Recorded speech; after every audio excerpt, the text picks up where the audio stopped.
بسم اللہ الرحمن الرحیم۔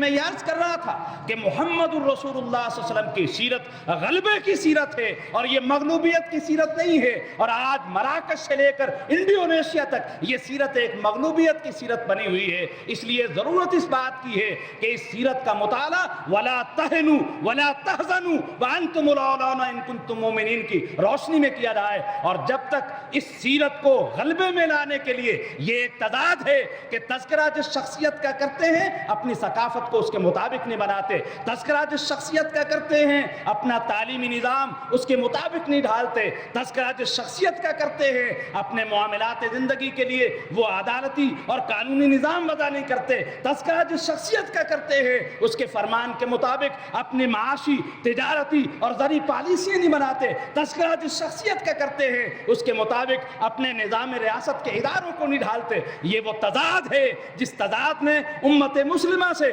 مراکش سے لے کر انڈونیشیا تک 1.5 ارب کی تعداد کے انسانوں سے ایک مغلوبیت کی فضا پیدا کر رکھی ہے۔ اس لیے اللہ تعالیٰ نے تو یہ بات فرمائی تھی هو الذی ارسل رسولہ بالہدی ودین الحق لیظہرہ علی الدین کلہ۔ یہ سیرت اور یہ کتاب اس لیے عطا کی تھی لیظہرہ علی الدین کلہ کہ کائنات کے پورے نظاموں کو اس پر غالب کیا جائے، اور آج یہی سیرت کا پیغام ہے کہ یہ غلبے کی سیرت جو مغلوبیت کی شکل میں دکھائی دیتی ہے، آئیے محمد الرسول اللہ صلی اللہ علیہ وسلم کا تذکار جمیل بیان کرتے ہوئے اس سیرت کو مغلوبیت سے نکال کر غلبے کی حالت میں لانے کے لیے صحابہ رضوان اللہ علیہ مجمعین کے اسی تزکیے کے نظام میں پروئے جانے کے بعد ہم اس سیرت کو جہان میں غالب کرنے کا عزم کریں۔ اگر اس عزم کے ساتھ بیٹھے ہیں تو یہ سننا بھی مبارک ہے، یہ بیٹھنا بھی مبارک ہے، اور اگر یہ عزم نہیں ہے تو یہ گفتگو ایک حجت ہے اس دن کے لیے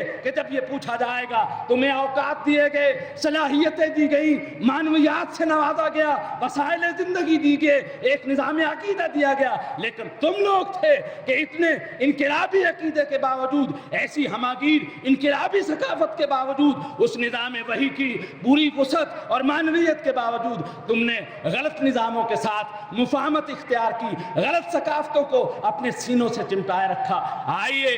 سیرت نبوی کے اس ماہ ربیع الاول کے انتہائی بہار آفریں مہینے کے اندر انفرادی اور اجتماعی سطح پر اس بات کا عہد کریں کہ ہم اس سیرت کو مغلوبیت کی دلدل سے نکال کر اس غلبے پہ لائیں گے جس غلبے پر اللہ تعالیٰ نے آسمانوں سے آخری سرٹیفکیٹ دیا تھا، الیوم اکملت لکم دینکم واتممت علیکم نعمتی ورضیت لکم الاسلام دینا، وآخر دعوانا ان الحمدللہ رب العالمین۔